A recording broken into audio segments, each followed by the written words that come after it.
It's my pleasure now to introduce our next speaker, who actually does not need much introduction to many in this room. Adashi will be talking today about maneuvering between ethical concerns and the desire to advance science. This is obviously a very important topic in our area of practice and research, and I can't think of a better person to dissect this issue than Eli.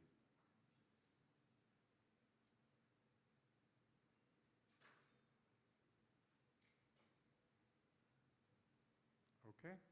Everything okay? Oh, I see.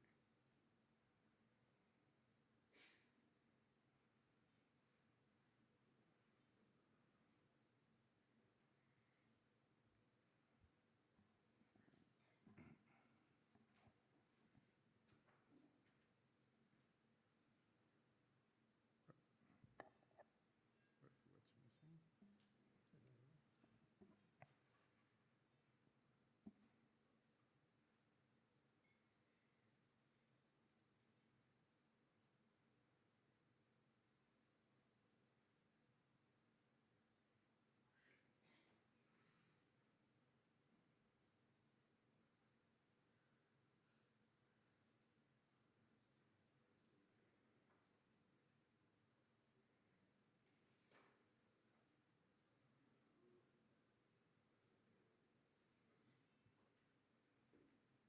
Okay.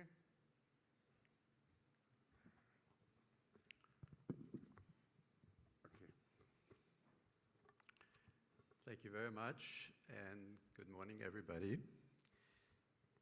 I've been asked to address the challenge of maneuvering between ethical concerns and the desire to advance science, which immediately suggests that conducting science really requires some serious ethical consideration before one proceeds.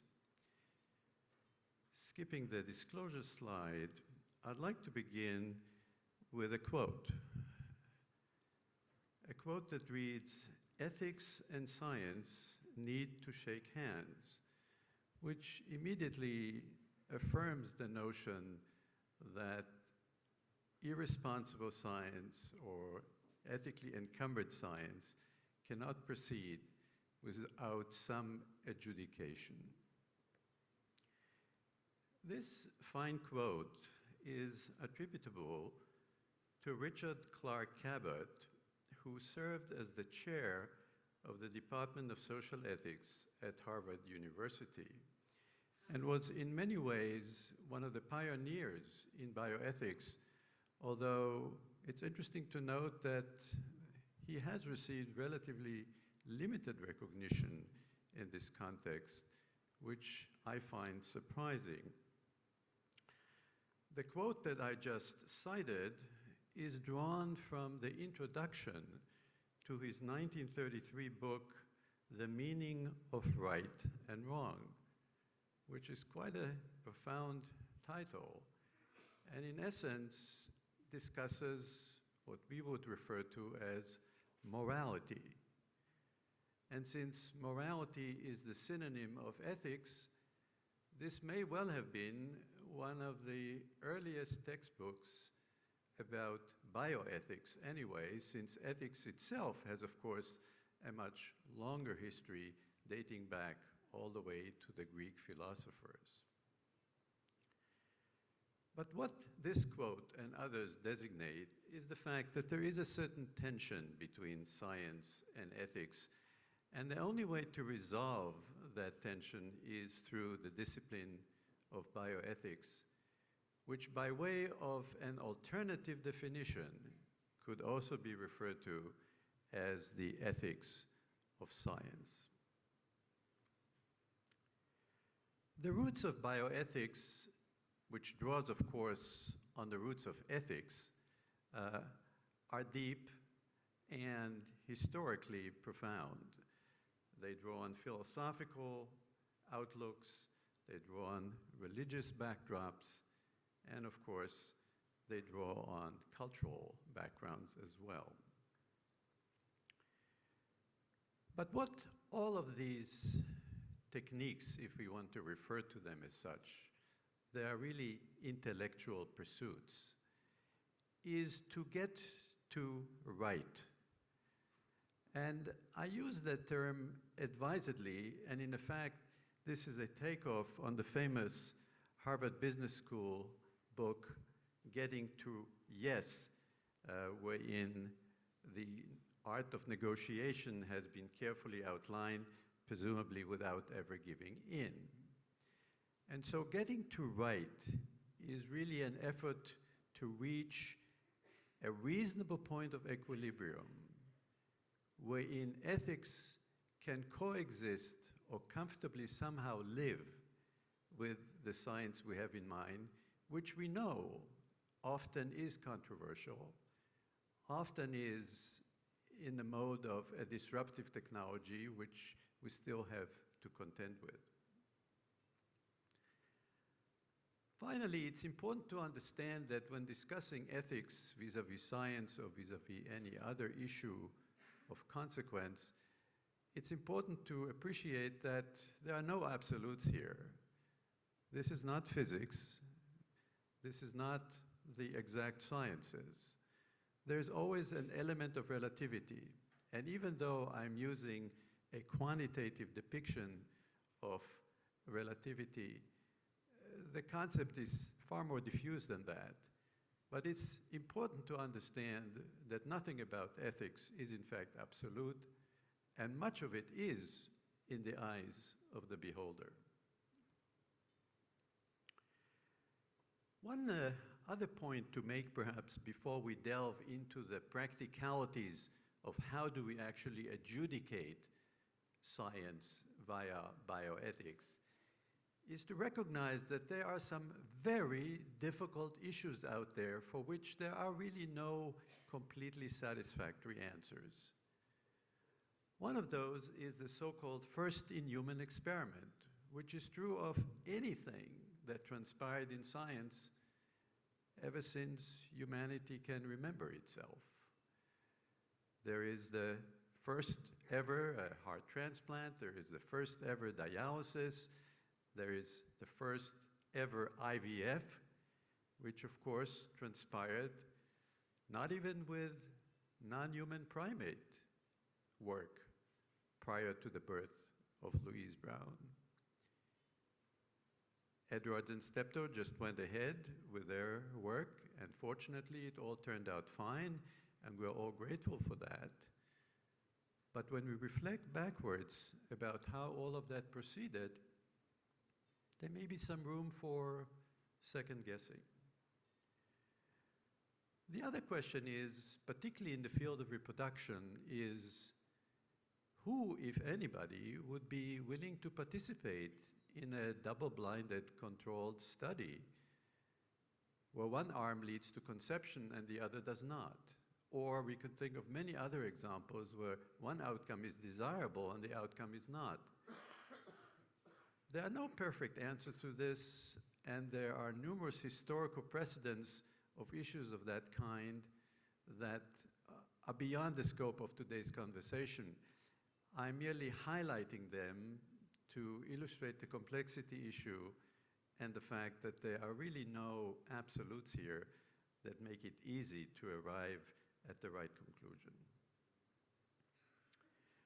Moving now from the ephemeral to the practical, ascertaining the ethics of science on a day-to-day basis in your academic institutions or in your private enterprises generally involves some form of institutional adjudication, some form of, hopefully, broader societal deliberation, and we'll talk about that, and then some very specific ethical assessment by experts in the field.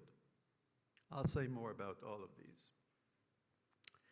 By institutional adjudication, I of course mean the institutional committees, such as an IRB, an escrow committee, and I'll elaborate, and the Embro Committee, about which perhaps the most elaboration might be required.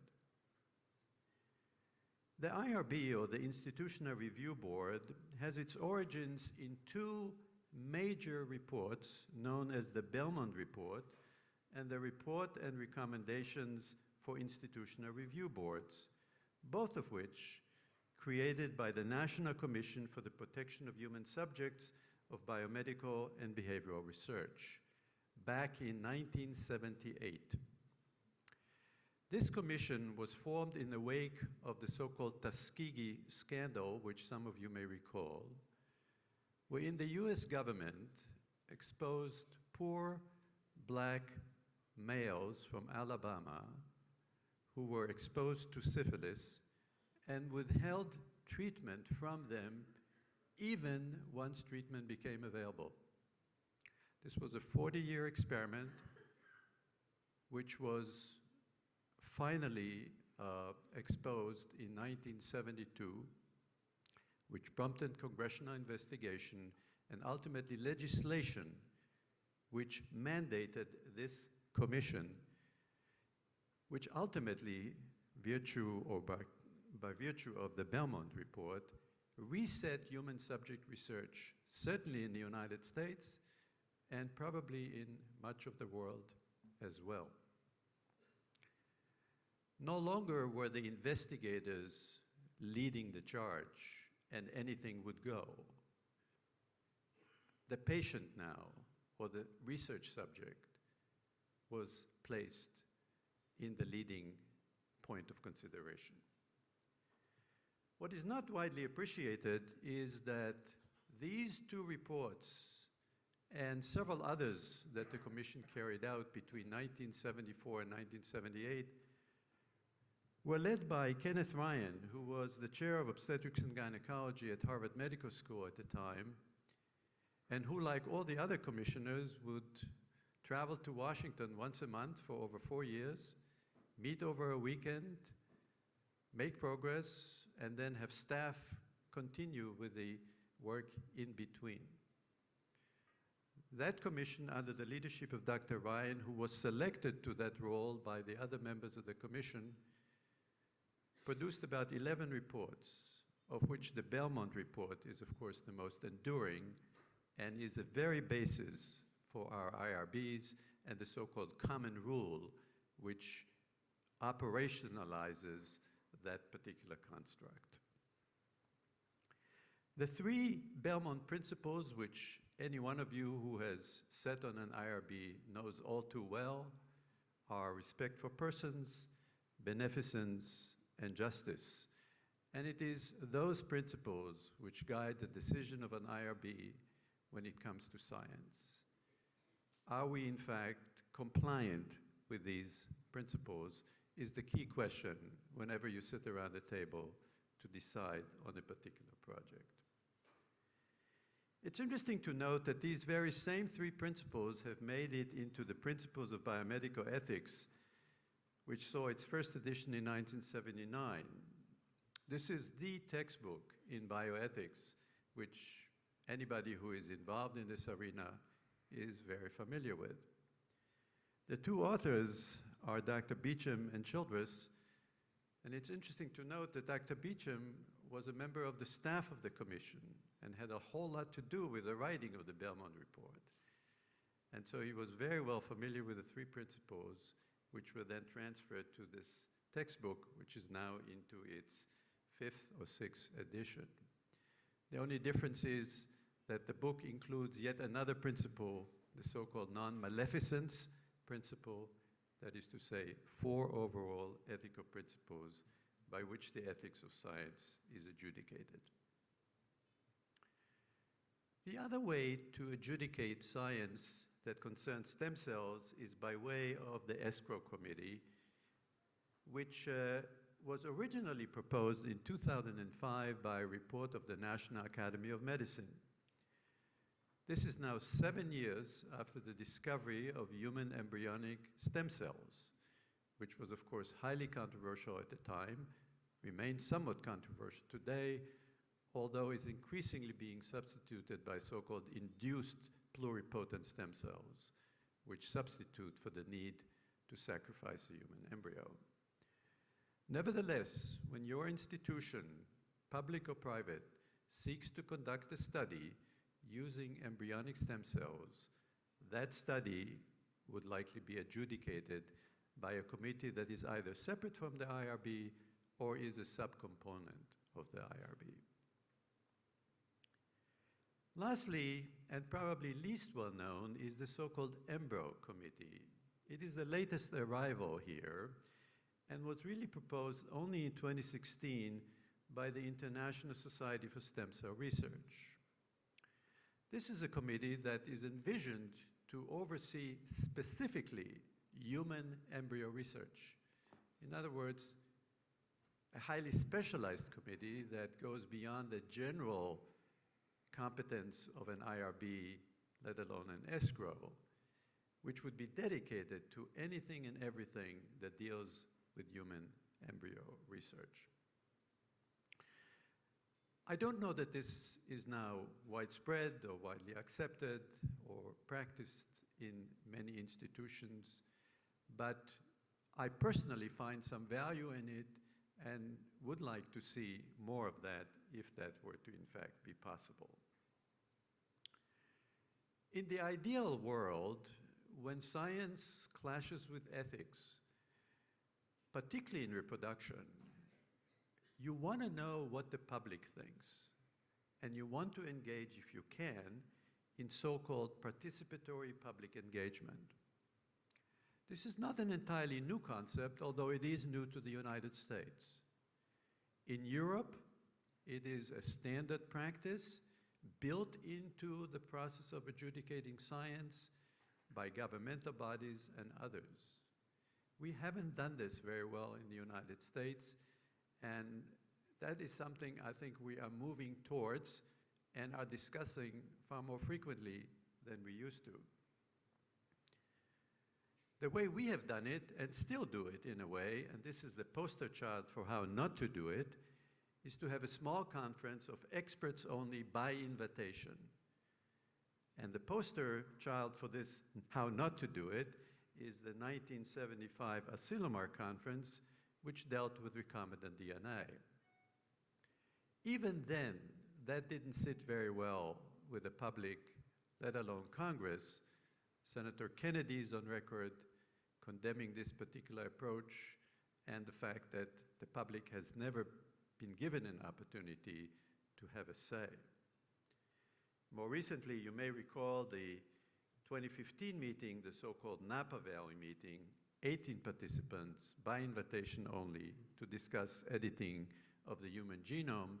At that point, realizing that human germline editing was about to be tackled, in that a paper from China was already making the rounds and was being reviewed by various experts who participated or at least knew about the paper coming up at that meeting.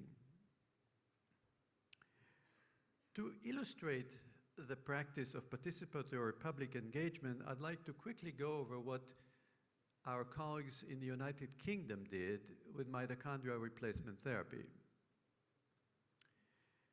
In 2012, they began the public consultation to actually find out what the British public thinks about mitochondrial replacement, which is, of course, controversial to a degree and is at this point proceeding in the UK, but at the time was really in need of public adjudication. They did some of the same in 2013 and eventually evaluated their effort in hindsight to provide some quality control. But that allowed the Human Fertilization and Embryology Authority to say that there is general support in the public for permitting mitochondrial replacement in the UK, despite the strong ethical concerns that some expressed. Ethical concerns are outweighed by the arguments in favor of permitting mitochondrial replacement. This is more or less a quantitative chart that allows you to see what was actually done. 92 open consultation questionnaires, 7 patient focus groups, 1836 open consultation meetings, 979 public representative surveys, and 90 deliberative public workshops. That still doesn't cover a whole lot of people, but is a whole lot of better than what we do at this point over here. And you could ask, is this a sufficiently representative sample? And that would be a debatable point, worthy of discussion. In addition, at the time, the British government allowed anybody to post opinions or scientific updates on their website. A variety of advocates for and against the process were free to post their opinions. Only at the end of all that complicated process and a variety of safety and efficacy evaluations, which you don't have time to go into, did Parliament ultimately consider the issue, voted on it, and legalized mitochondrial replacement therapy in the UK. The last item in this triumvirate that usually is useful and required, of course, is ethical assessment. And that is generally best left to the experts. In the United States, there are several bodies that could undertake that task, but the Hastings Centers stands out as the prime ethical shop in the United States that could conduct that type of evaluation. In the United Kingdom, the Nuffitt Council on Bioethics would probably be the closest example to parallel that. And then there exists the Hingston Group, which is a transatlantic consortium which focuses mostly on stem cells, but not solely on that. In closing, I'd like to just say a few things and maybe illustrate a few points about an extant issue that we are trying to adjudicate as we speak. As I mentioned earlier, human germline modification is under consideration. It may not happen anytime soon, but that's precisely why we need to talk about it now, not when the next science paper sees press and we have a de facto situation to face. Of course, if human germline modification comes to the fore and comes to pass, it will have to undergo, wherever it will be practiced, institutional adjudication, societal deliberation, and of course, ethical assessment. Some of that is already transpiring, but only in a very fragmented fashion. Since this conversation is mostly focused on the ethics of it all, I'd like to list very briefly some, not all, of the ethical concerns that plague human germline modification. One appropriate ethical concern is equity of access. We want to be sure that this technology is not limited to the affluent few, and that it is widely available, essentially, to anybody who has justifiable need. There are concerns on the part of several cultures, disability cultures primarily, such as deaf culture, what that might do to their current culture, which they are not necessarily averse to or unhappy with universally. That may be sometimes hard to understand to those of us who are in the hearing domain. But the reality is that there is a very profound, successful, and rich deaf culture which will be immediately affected by this technology. There's always the prospect of state-led eugenics, which is only not that long ago that we had to deal with it, about 50 or 60 years ago. And we don't want the specter of that to creep into the situation again if we can help it. There is, of course, the real issue of the perturbation of the genome. Any change we make in the human embryo will reverberate down the generations. And if we make a mistake, of course, which we certainly don't want to make, the price will be paid not just by an individual, but by his or her progeny for generations to come. There are also those who are very concerned about the genome that to some represents the common heritage of humanity and therefore should not be perturbed with. That's a debatable point, but it's one which must be contended with on ethical grounds. And I mentioned the heritability issue. And lastly, another debatable point is the issue of progeny rights and consent, which has to do with the concern that the would-be progeny will have never been consulted, let alone consented. I'm sure you can see how this could well be a debatable point. To just illustrate, or try to, hoping the video works, I'd like to play for you two very brief videotapes which reflect on the last 2 points, heritability of edits and progeny rights and consent. The speaker in question will be John Harris, who is a philosopher and ethicist from the University of Manchester, who participated in the summit that took place in Washington in 2015 on the matter of gene editing, germline and somatic as well. Here's what he had to say about the issue of the heritability of any genomic change we make in the human embryo. Many objections to germline interventions emphasize that such interventions are objectionable in that they, quote, affect generations down the line. But it's salutary to remind ourselves that this is true not only of all assisted reproductive technologies, but of all reproduction of whatsoever kind.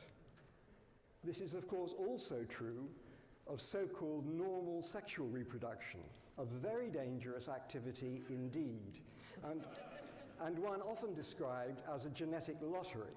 Just let me remind you of how dangerous. Every year, an estimated 7.9 million children, 6% of total births worldwide, are born with a serious birth defect of genetic or partially genetic origin. So clearly there are points to be made on both sides of the argument, and this is just one outlook, but one that attempts to be both pragmatic, and it illustrates, of course, the debatability of it all. And finally, here's what Dr. Harris had to say about the issue of lack of progeny consultation and or consent. This is what he had to say. What's different here? Collins thinks one important difference is the absence of consent. But consent is simply irrelevant to these cases for the simple and sufficient reason that there are no relevant people in existence capable of either giving or withholding consent to these sorts of changes in their own germline. They're not yet in existence. We all citizens, have to make decisions for future people without considering the inevitability of their absent consent. All would-be, might-be parents take numerous decisions about issues that might affect their future children. We do this all the time, and without thinking about the consent of the children. How could we not do this? Clearly, one point of view, pragmatic, as you can probably tell, which is again to say this is a debatable issue. In closing, it's an interesting, really opposition of values. Science being the precise discipline that it is, that follows logic to the nth degree on the one hand, and ethics, which is a flexible, varying, has a discipline that has varying points of view that cannot be held to account or to a given decimal. Those are really two opposites. Nevertheless, as I said at the beginning, They have to shake hands, and they have to somehow coexist, because one cannot do without the other.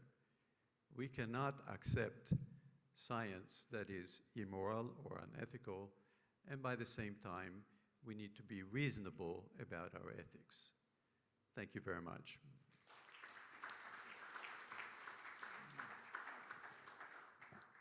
Thank you, Eli.